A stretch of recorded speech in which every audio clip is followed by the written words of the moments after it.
Hi there, this is John. Welcome to Old Guy Career Change. This video is about my rejection from Watchmaker school and what I'm doing about it. By sharing this, I hope I can help you overcome a pivotal rejection of your own. I'll also talk about my first Watchmaker meeting and how I'm changing my YouTube videos, or trying to.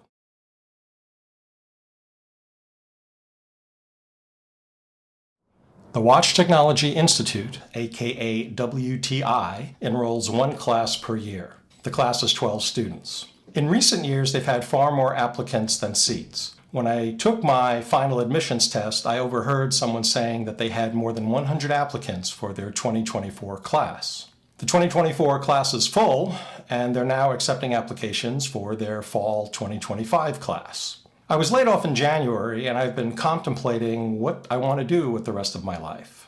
First, I did a standard job search for a full-time job. Nothing came of it. I then started a consulting company, and that's doing pretty well. I currently have 2 clients. But I was unsettled with the thought of doing the same old, same old. I did 2 big self-assessments and a slew of smaller self-assessments.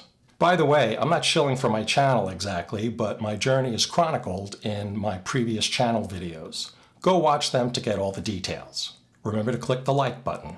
Thank you. Cutting to the chase, I zeroed in on a third career of becoming a watchmaker. My first career was as a computer hardware engineer, and my second career was as a computer software engineer. Watchmaker will be the third career in my life. The more I learned about it, the more excited I became. It checks off boxes that weren't being checked off by my software engineering career, and it scratched some long-standing itches. It turns out that there are 2 excellent watchmaking schools in Seattle. There's the Norwest School of Horology, which holds part-time night classes. And then there's the WTI, which is a 2-year full-time program leading to a SATA certification. My plan A was to take Norwest classes from next month through the summer of 2025, enter the WTI in the fall of 2025, and then emerge a certified watchmaker at the end of 2027. And so I applied to Norwest for their Watch 101 class. I got in, and in fact, I start next month in just a few weeks. I also applied to the WTI for their fall 2025 class. And here's where things get interesting. The final section of the WTI admissions was an all-day bench test. I walked away from it thinking I hadn't done very well. I received a response from the WTI on Monday of this week.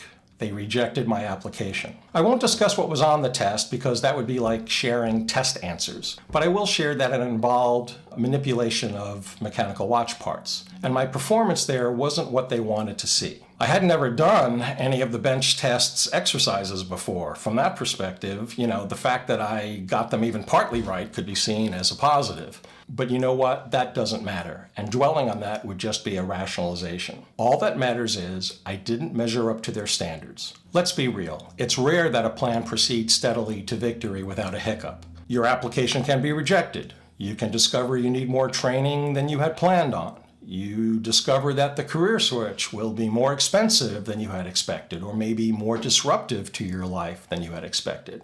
And when this happens, you have 2 choices. Give up or don't give up. I'm not big on giving up. So here's my process for dealing with the potholes that occur on any personal improvement journey. Step 1 is to have a plan B at the start of your journey. In my case, I didn't refine all of my plan B, and in fact, I don't think that's even necessary generally to have all the details of your plan B nailed down. But you need to know enough to believe that it's feasible. And there are 2 benefits to having a plan B. If you've thought about your plan B ahead of time and you have it stashed away in the back of your mind, well, it shortens the time you need to regroup when you hit an unexpected setback.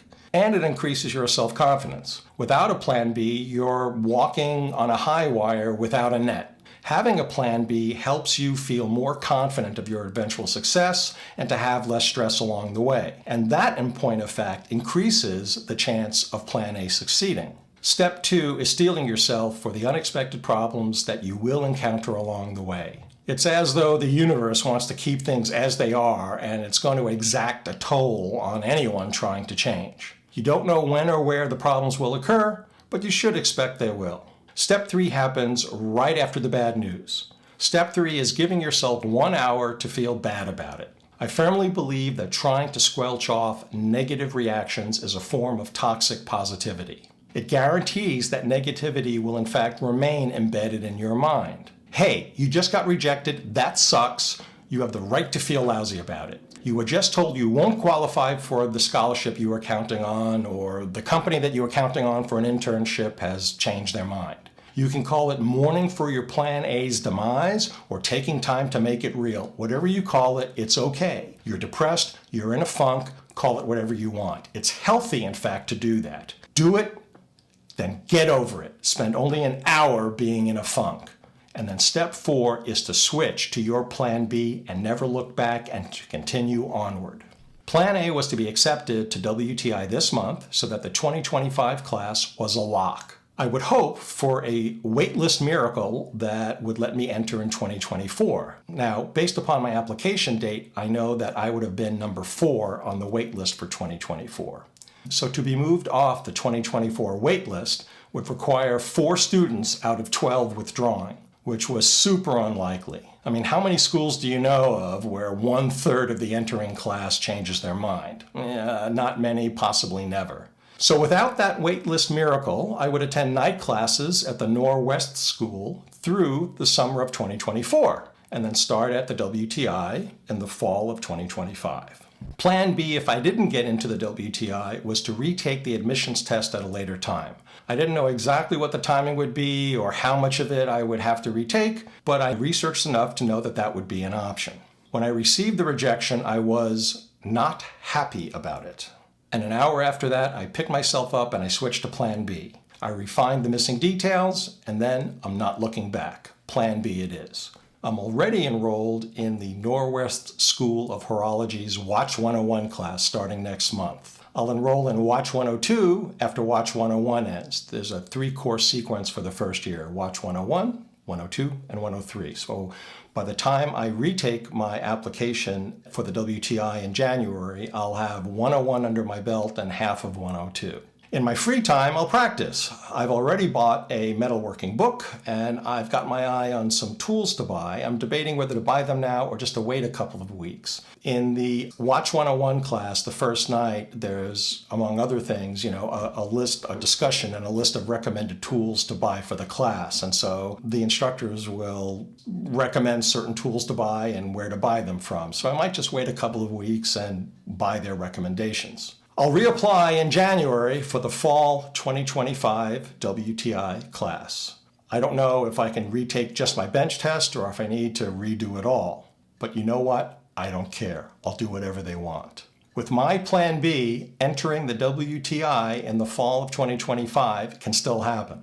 It would have been nice if my attendance in 2025 was a lock right now and I could just forget about it. Sure, but there's no impact on my timeline if I raise my performance, which I will do. When you plan a career switch, always have a Plan B. You'll take time to mentally regroup, fill in the details of your Plan B, and then execute it. I'd love to hear about the setbacks you're encountering in your career change or that you did in the past. I'd love to hear what your Plan A and Plan B were or are. Tell me in the comments or email them to me, and if you would let me, I would love to share them in a future video.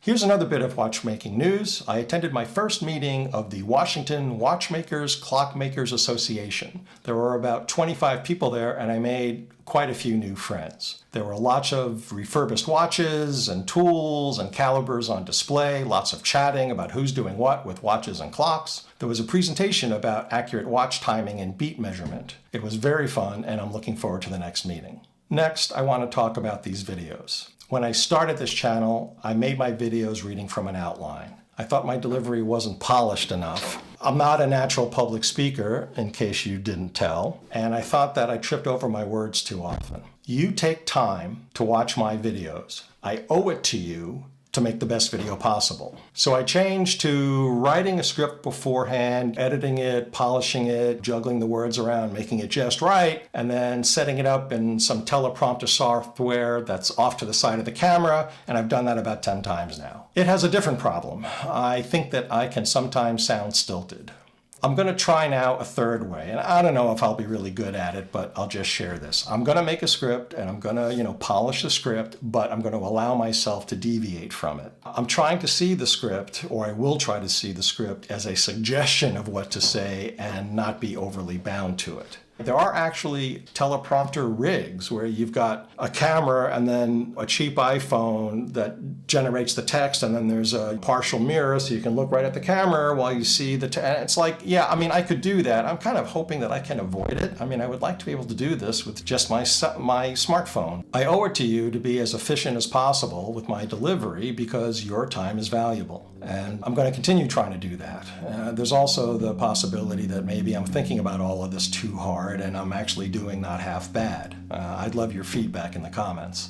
Anyway, I'm going to continue trying to make the best videos possible. And I want you to know that I won't use any cheap tricks to keep you watching. No cheap tricks in my videos. Nothing to keep you watching a little bit longer just so that YouTube records a longer view time for you. Nope, not me. I'm nothing if not authentic. Till next time, take care. Small channels like mine live and die by the number of likes. So if you like this video, please click the like button. Click the subscribe button to hear about future videos. Thank you for watching. See you next time.